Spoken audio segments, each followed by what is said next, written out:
আয়াত 40 ওয়া মিনাল লাইলি ফাসাব্বিহহু ওয়া আদবারাস সুজুদ। অনুবাদ: আর তার পবিত্রতা ও মহিমা ঘোষণা করুন রাতের একাংশে এবং সালাতের পরেও।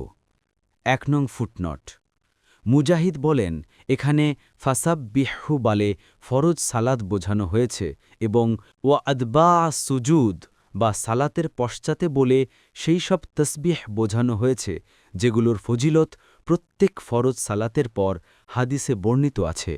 কুরতুবী: রাসূলুল্লাহ সাল্লাল্লাহু আলাইহি ওয়াসাল্লাম বলেন, যে ব্যক্তি প্রত্যেক ফরজ সালাতের পর ৩৩ বার সুবহানাল্লাহ, ৩৩ বার আলহামদুলিল্লাহ, ৩৩ বার আল্লাহু আকবার এবং একবার লা ইলাহা ইল্লাল্লাহু ওয়াহদাহু লা শারীকা লাহু লাহুল মুলকু ওয়া লাহুল হামদু ওয়া হুয়া আলা কুল্লি